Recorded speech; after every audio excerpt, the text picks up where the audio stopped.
Hello मेरे प्यारे दोस्तों, एक बार फिर आपके अंदर बैठी आत्मा जो परमात्मा का स्वरूप है, अल्लाह वाहिगुरु गॉड का ही स्वरूप है, उसको मेरा बारंबार नमस्कार। दोस्तों, एक दोस्त ने मुझे कमेंट किया, एक दोस्त का मुझे मैसेज आया कि सर जो आप आनंद और ये खुशी और ये भक्ति की बातें आप करते हो ना, तो ये तो यार बुढ़ापे की काम है, अभी तो जवानी है, ऐश लेने के दिन है। तो मैंने कहा इस बात की गारंटी या तो आप गारंटी पत्र पे लिख के दे दो कि आप पक्का बुढ़ापा देखोगे ही देखोगे। पहली बात, चलो मैं उम्मीद करता हूं कि आप 100 साल जिए, आप सबकी उम्र, मेरी उम्र भी आपको लग जाए, आप 100 साल जिए। लेकिन दोस्तों, एक जीवन का कड़वा सच है कि जवानी जाके वापस आती नहीं है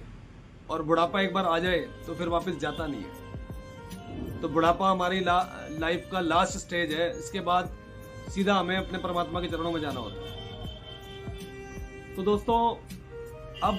अगर बात करें जवानी और बुढ़ापे में नाम जप या परमात्मा का नाम याद रखना या परम आनंद को प्राप्त करना या सत्य को जानना, इन सब के लिए जवानी ही क्यों जरूरी है? क्योंकि बचपन में हमारा जो माइंड है वो इतना शार्प नहीं होता, बचपन हमारा इतना समझदारी नहीं होती कि हम इन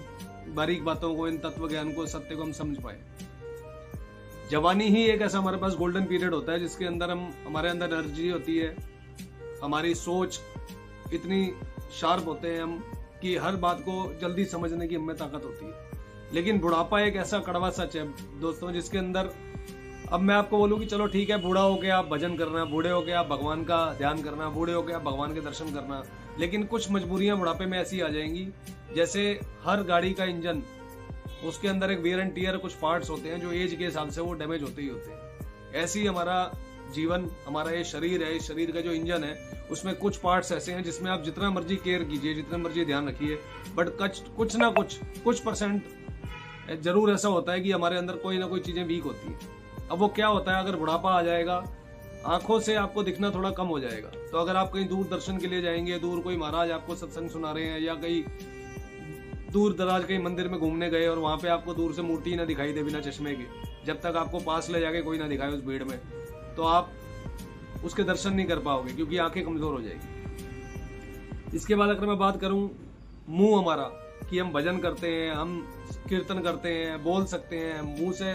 भजन को गा सकते हैं, लेकिन उस टाइम पे हमारी स्टेज ऐसी होगी कि हम ज्यादा बोल नहीं पाते, हमें ज्यादा बोलने से परेशानी होने लगती है। तो एक तरह से इंसान गूंगे वाला काम हो जाता है यार बुढ़ापे में। जवानी ठीक है, आप जितना मर्जी बड़बड़ करो, एनर्जी आपके अंदर, वो एनर्जी लेवल डाउन हो जाता है बुढ़ापे में। इसके बाद हाथ हमारे, जिन हाथों से आप दान दे सकते हो, जिन हाथों से आप जय जयकार कर सकते हो, जिन हाथों से आप कुछ भी कर सकते हो, वो हाथ भी आपके जवाब देने लग जाते हैं। वो हाथ ठंड में, जब ठंड का मौसम आएगा, ठिठुर जाएंगे, बाहर नहीं निकाल पाओगे आप, तो आपसे कीर्तन भी नहीं होगा। इसके बाद अगर पैरों की बात करूं तो बुढ़ापे में दोस्त, आप चाहो या ना चाहो, बुढ़ापे में यार आपके पैर जो है ना वो आपका प्रॉपर साथ नहीं देते, जल्दी थकान होने लग जाती है, घुटनों में दर्द होने लग जाता है, कमर अकड़ने लग जाती है, कहीं देर तक आप खड़े नहीं हो सकते, कहीं लंबी यात्रा पे पैदल आप चल नहीं सकते। तो कैसे बुढ़ापे में आपको तत्व का दर्शन होगा, कैसे सत्य का ज्ञान होगा? और दिमाग आपका चीजें भूलने लग जाता है, दिमाग एक ऐसा हो जाता है, क्योंकि ये वेरिएंटियन पार्ट है, एज के हिसाब से चीजें भूलने लग जाती हैं हमें। तो जवानी ही ऐसा गोल्डन पीरियड है, जवानी ही ऐसा मेन टाइम है, मतलब 10 साल से लेकर 40 साल की उम्र के बीच में ही आप परमात्मा का दर्शन कर सकते हो, परमात्मा के भजन सुन सकते हो, परमात्मा के बारे में वाणी बोल सकते हो, दूर जाके किसी चीज का दर्शन कर सकते हो, पैरों से चल के कितनी लंबी यात्रा कर सकते हो। ये सारे गोल्डन पीरियड हमारे जवानी में है दोस्तों। तो जवानी परमात्मा ने दी इसलिए है कि इस जवानी में हमारा विवेक, हमारी बुद्धि पूरी शार्प होती है, हमें पूरी समझ होती है, शरीर में पूरी एनर्जी होती है, शरीर के सारे अंग सुचारू रूप से काम करते हैं, एक जोश होता है हमारे अंदर। तो तभी आप उस तत्व को, ज्ञान को समझ सकते हो, सुन सकते हो, जान सकते हो और खोजी बन सकते हो। तो दोस्तों, एक बार फिर आपके अंदर बैठी आत्मा जो परमात्मा का रूप है, उसको मेरा बारंबार नमस्कार। और प्लीज बुढ़ापे तक का वेट मत कीजिए, क्योंकि अगला पल